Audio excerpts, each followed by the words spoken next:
사랑과 자비가 풍성하신 하나님, 오늘도 새 생명을 주셔서 이렇게 주님 앞에 나와 하루를 시작하게 하시니 감사합니다. 새로운 날을 시작하면서 제일 먼저 주님께 우리의 마음을 향하는 것이 우리의 기쁨이며 또한 우리의 위로입니다.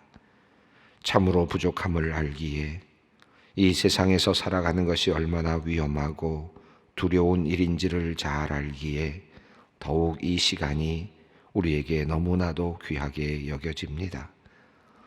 하루를 시작하면서 주님께서 우리의 마음을 내어놓고 모든 것을 다 맡기고 나면 우리의 마음이 시원하고 담대해지곤 합니다.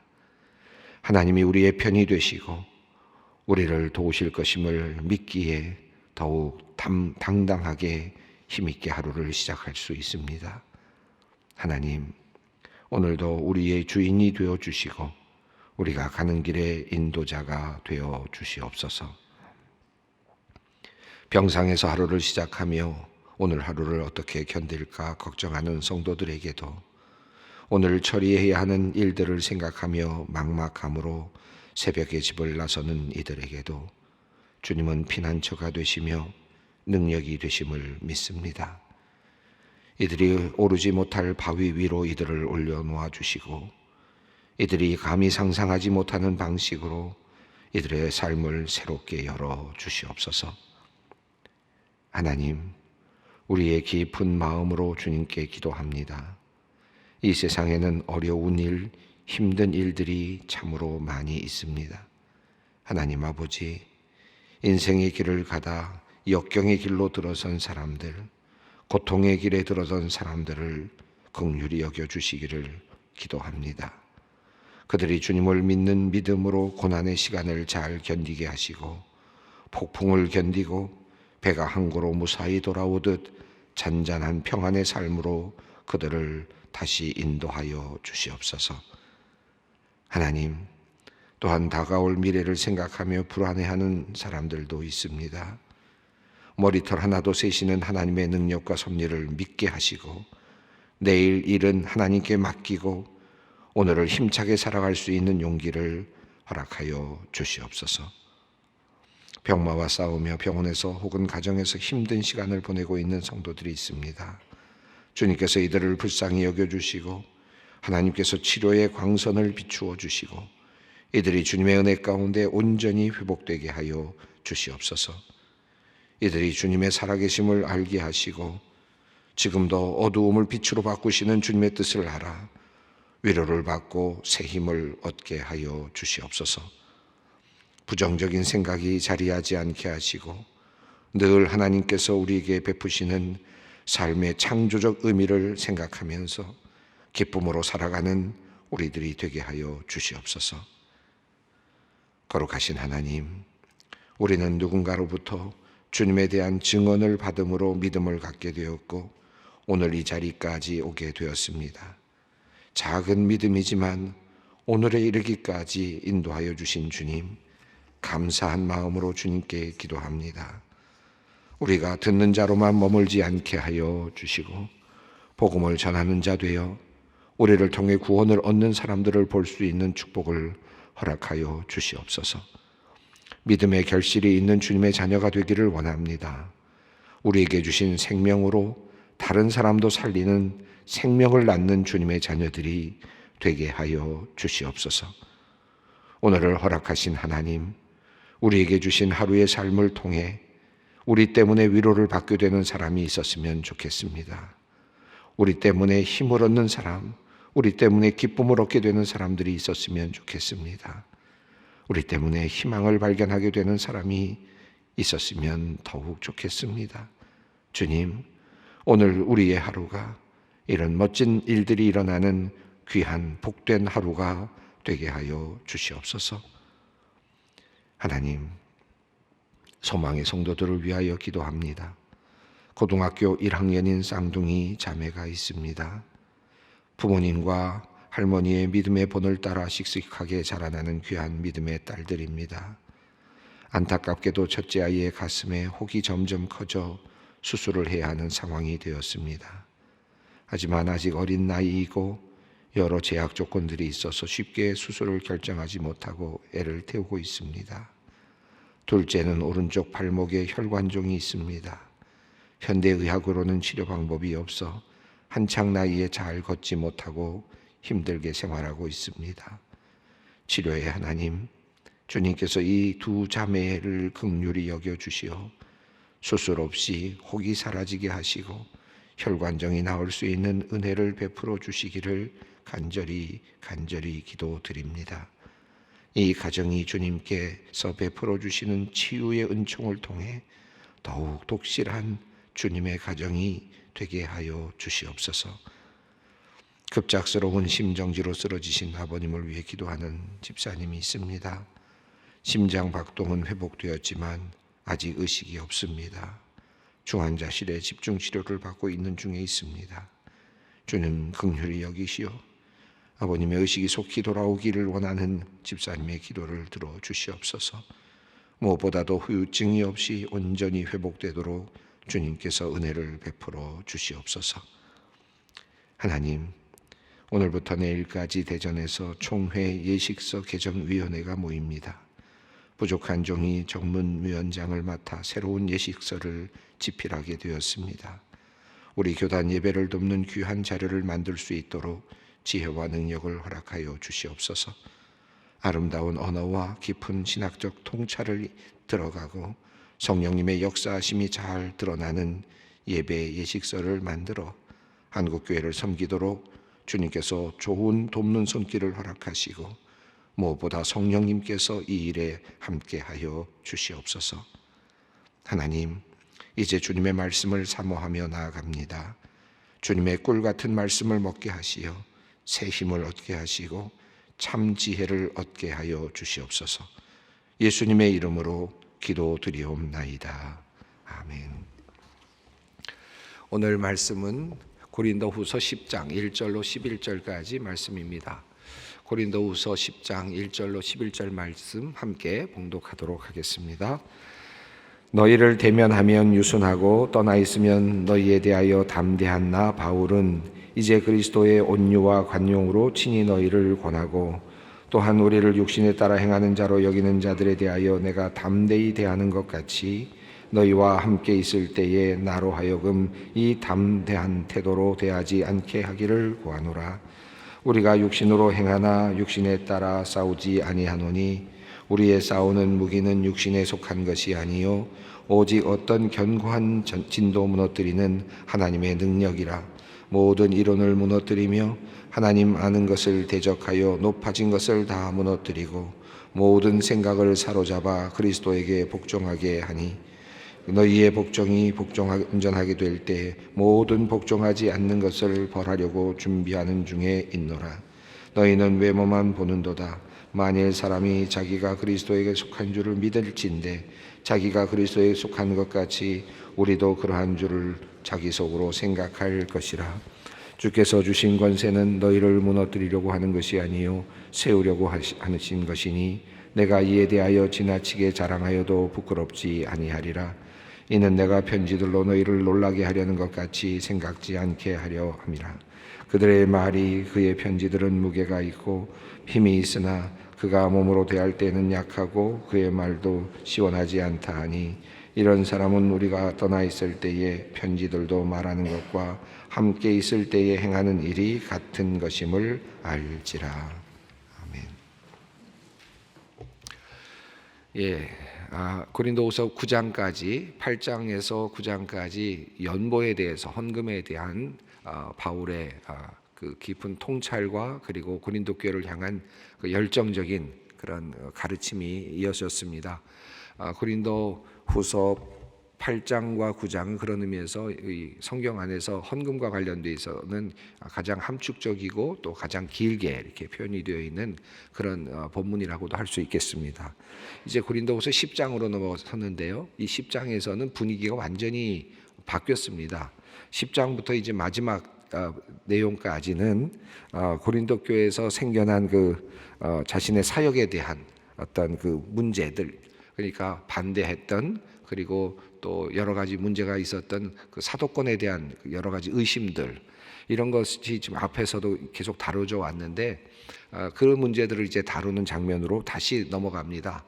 그래서 10장부터 마지막 장까지는 이제 사도권을 다시 변호하는, 또 자기 자신이 왜 고린도 교회를 향하여 이렇게 열심을 다하고 있는지, 또 이 사역이 어떤 것인지를 다시 한번 이야기하는 내용으로 되어 있습니다. 톤도 많이 달라지고 또 형식도 조금 약간 변화가 있고 분위기도 달라지고 있어서 학자들 사이에서는 이것이 그 앞서 있는 이야기와 편지와 조금 떨어진 그런 편지가 아닐까, 그렇게 이해하는 분들도 있어서 이 부분은 따로 띄어서 또 생각하는 분들도 없지 않습니다. 10장부터 11장 이렇게 이어지는 이 본문은, 그래서 어떤 분들은 그 앞서 나왔던, 그러니까 바울이 고린도 전서를 쓰고 나서, 그리고 나서 고린도 교회를 방문했다가 그리고 나서 굉장히 큰 어려움을 당하고서 돌아간 다음에 눈물로 쓴 편지라고 되어 있었는데, 그 편지의 일부가 아닐까 이렇게 이해하는 분들도 있는데, 그렇게 되면 왜 이 고린도후서에 이게 편지가 같이 붙어 있느냐 하는 문제를 해결할 수가 없겠죠. 또 그래서 이런 문제 때문에 많이 고민들이 되는데, 분명한 것은 8장까지 9장까지 이어지는 이 이야기의 흐름과 상당히 또 다른 흐름이 있고, 또 고린도전서 앞부분에 이미 이런 이야기를 어느 정도 다루었는데 잘 지금 화해했고 기쁨을 누리고 있다고 말하고, 이제는 고린도 교회의 헌금을 어떻게 해야 될지까지 자상하게 열정을 가지고 다시 마치 훌륭한 선생님처럼 정말 오해할 수도 있다는 것을 알면서도 헌금에 대한 이야기를 하고 있었던 바울, 근데 다시 돌아가서 자기 자신의 사도권을 변호하는 내용으로 돌아가는 것이 이게 도대체 뭘까? 굉장히 그 해석하기 힘들어하는 그런 학자들도 많이 있습니다. 그런데 이제 많은 분들이 이제 그 연구를 하면서 이런 이야기들을 하고 있습니다. 아마도 고린도 후서를 쓰는 과정이 단 하루에 쓴 것이 아니라 시간의 흐름을 두고 계속 시간을 어느 정도 두면서 이렇게 쓰지 않았을까, 그렇게 생각을 하고 있고, 적어도 9장까지 쓴 다음에 10장으로 넘어설 때까지는 적어도 한 15일 정도의 기간에 어떤 흐름의 변화가 있지 않았을까, 뭐 이렇게 보는 분들도 있습니다. 아마 그 사이에 고린도 교회로부터 들어온 소식이 또다시 그 사도에 대한, 바울 사도에 대한 그 고난에 대한 또 다른 도전에 대한 이야기가 또 들려온 것이 아닐까 하는 그런 예상을 하는 분들도 있습니다. 그런 상상을 하고 또 그런 정황을 예측하는 분들도 꽤 많이 있어서 고린도후서 10장에서는 이제 다시 사도 바울이 좀 더 강한 어조로 자기 자신의 사도권을 다시 변호하고, 그리고 왜 내가 이렇게 그 고린도 교회를 향하여서 이렇게 열정을 가지고 일하고 있는지에 대한 그런 변호를 해나가는 그런 내용으로 채워져 있습니다. 다시 한번 복습하는 의미도 있지만 또 사도의 사도권이 어떤 것인가 하는 것도 다시 한번 점검할 수 있게 되고, 바울이 또 어떤 마음으로 고린도 교회를 향하여서 목회를 했는가 하는 것도 우리가 다시 한번 배우게 되고요. 목회자인 우리 목회자들에게는 내가 어떤 마음으로 교회를 섬겨야 되겠는가 하는 마음으로 또 우리가 이 본문을 다시 볼 수 있겠고, 우리 모든 성도님들께서는 개인 모두가 다 하나님의 제사장이라는 관점에서, 나도 목회하는 관점에서 어떻게 교회를 섬길 것인가 하는 관점에서 또 이 본문을 보실 수도 있겠습니다. 자, 그런데 이제 오늘 10장 1절에서는 이제 자기 자신을 향하여 비난하는 내용들이 하나씩 드러납니다. 그리고 그것이 하나의 예로 드러나면서 그것을 변호하는 내용들이 나오는데요. 1절 말씀을 함께 읽어보겠습니다. 너희를 대면하면 유순하고 떠나 있으면 너희에 대하여 담대한 나 바울은 이제 그리스도의 온유와 관용으로 친히 너희를 권하고. 여기 보면 1절에 그냥 편안하게 쓰여진 것 같은데 자세히 이야기의 흐름을 보면 고린도 교회 사람들이 바울을 향하여 어떤 비난이라 그럴까요? 어떤 그 불만을 갖고 있었는지를 알 수가 있는데, 첫 번째는 1절의 앞부분입니다. 너희를 대면하면 유순하고 떠나 있으면 너희에 대하여 담대한 나 바울, 이렇게 표현했습니다. 이게 무슨 말이겠습니까? 만날 때는, 직접 만났을 때는 그렇게 유순할 수가 없고 공손할 수가 없고 그리고 겸손하고 이렇게 만났을 때는 이런 분이셨는, 이런 사람인데, 떠나 있으면, 다시 말하면 편지로 올 때에는 이 편지가 너무나도 담대하고 너무나도 용기 백배하고 할 말 못할 말 다 써서 보내고 이런 모습을 보면서 다르다. 그러니까 우리가 만났던 바울과 편지로 보는 바울이 다르다라고 하는 이제 그런 그 비난 또는 그런 평가가 있었던 것 같습니다. 왜 우리가 만났을 때는 그렇게 겸손하게 대우하고 그리고 만났을 때는 정말 유순하게 그렇게 우리와 사랑의 나눔을 갖던 분이 떠나서 편지를 쓰면은 왜 저렇게 마치 야단치듯이 하고 그리고 그렇게 당당하게 하고 그리고 이렇게 용기 있게 모든 걸 다 얘기하는가 하는 것에 대한 어떤 그 비난이라 그럴까요? 불평이라 그럴까요? 이런 것들이 고린도 교회에 바울에 대한 평가로 있었던 것 같아요. 뒤에 나오는 이제 또 이야기는 그것을 조금 더 자세하게 보여주는데 어쨌든 이 1절에서는 그것이 이제 나타납니다. 만날 때는 겸손했는데 그리고 참 사랑스러운데 떠나서 편지를 보면은 너무나도 엄하고 그리고 담대하게 마치 야단치듯이 하는 내용들도 가득 들어있는 이런 모습을 보면 어떻게 저렇게 사람이 만날 때하고 또 편지로 부를 때하고 너무 다르다라는 이제 그런 평가에 대한 것입니다. 자, 그런데 1절에서 나 바울 이렇게 표현하면서 그것은 그들의 평가이기도 하면서 그것을 그대로 인정을 합니다. 그렇게 인정을 하면서 바울은 그래 그렇다. 내가 사실 그렇게 너희들을 대했다라는 의미를 인정하는 듯 합니다. 그러면서 바울은 이렇게 이야기합니다. 바울은 이제 그리스도의 온유와 관용으로 친히 너희를 권하고 내가 너희와 만났을 때 온유와 관용으로 너희를 친히 대했던 것, 다시 말하면 유순하게 대했던 것, 이거죠. 그래서 바울은 그리스도의 온유와 관용으로 친히 너희를 권하고 너희를 권한 것은 그러니까 내가 갔을 때 고린도 교회에서 그렇게 온유함으로 관용함으로 겸손함으로 유순함으로 대했던 것은 그리스도인들을 대한 것이다. 다시 말하면 고린도 교회의 하나님의 귀한 자녀들을 대해서 내가 그렇게 했던 것이다. 온유함은 그런 온유함이었다는 것입니다.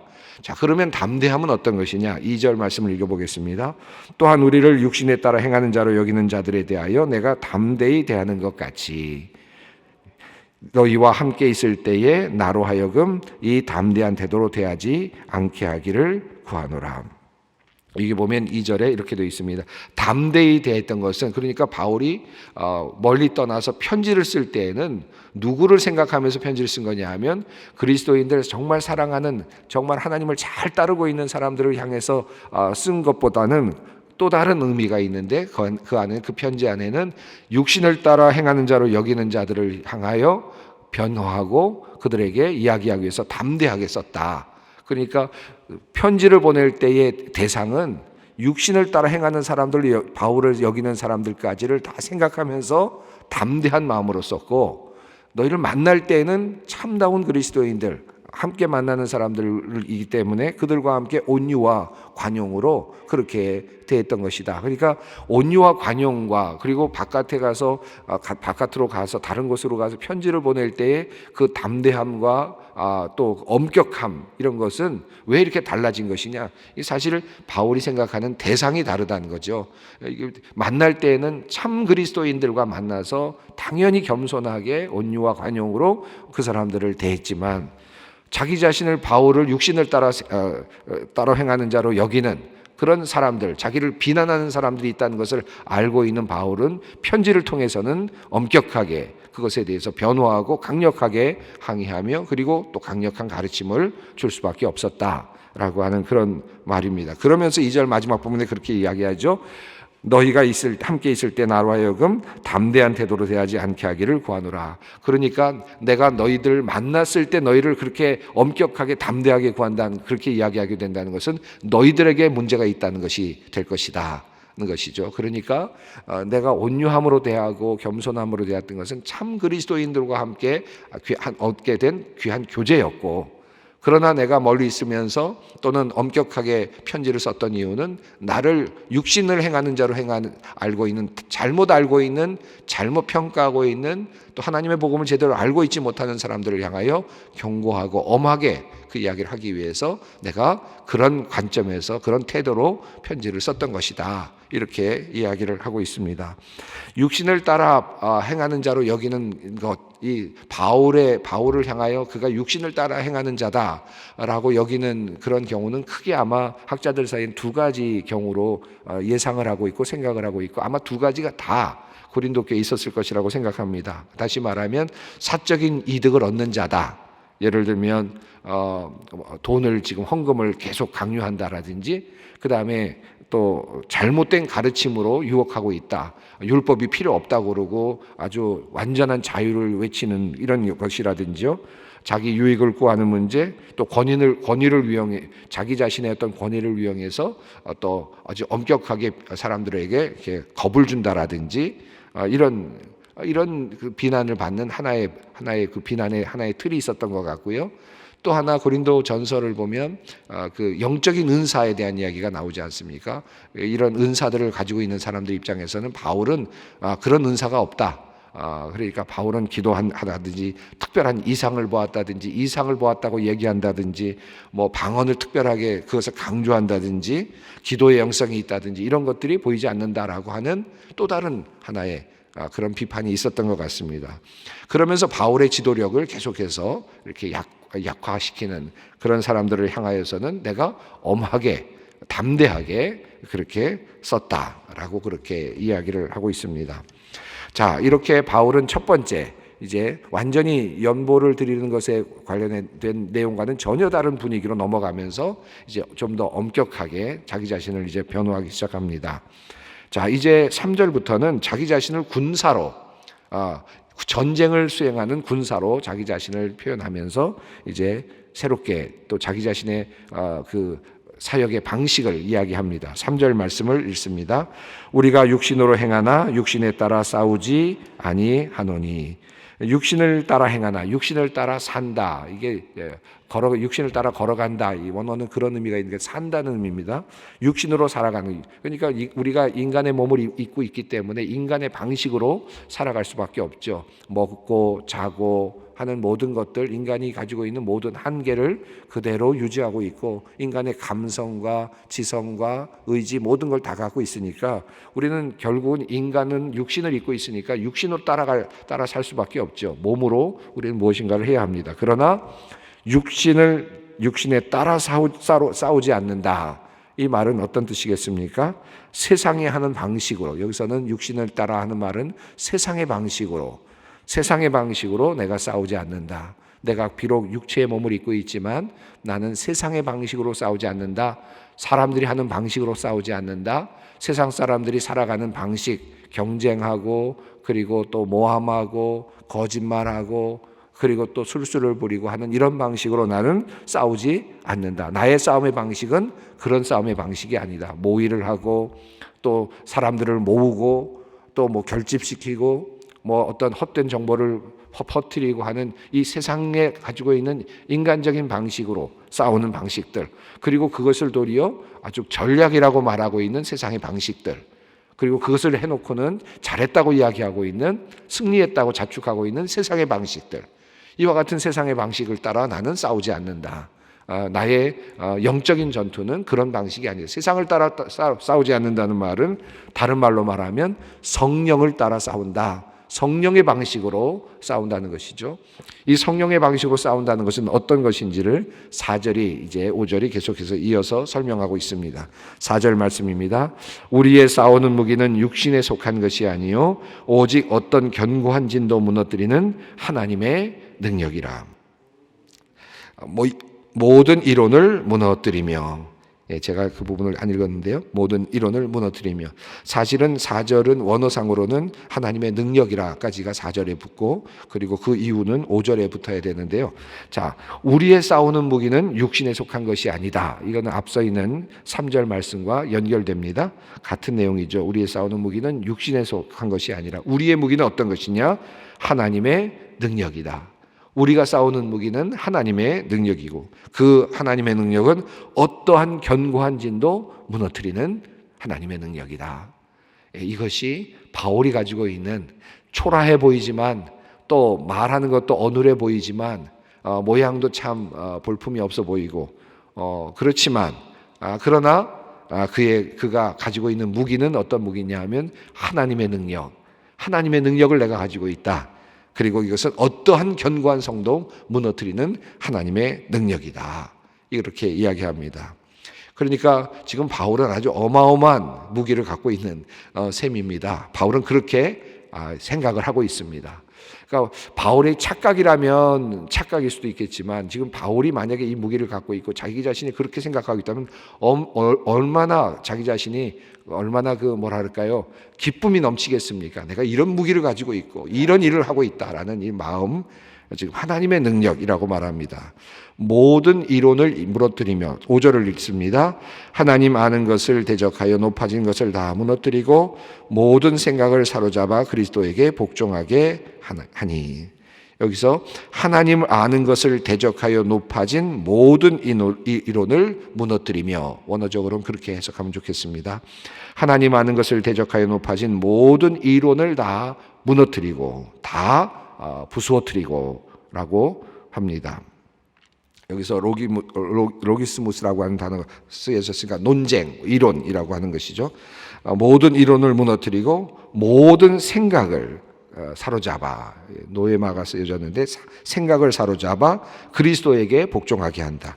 자, 하나님의 능력은 어떤 것이냐? 모든 하나님을 대적하는 모든 이론을 다 무너뜨리는 능력이고, 그리고 그 모든 사람들의 생각을 사로잡아서 다 그리스도에게 복종시키는 그런 능력이다. 생각을 사로잡아서 하나님께 복종시키는 능력이다. 그럼 왜 아직까지 그런 일이 일어나지 않느냐? 6절 말씀을 읽습니다.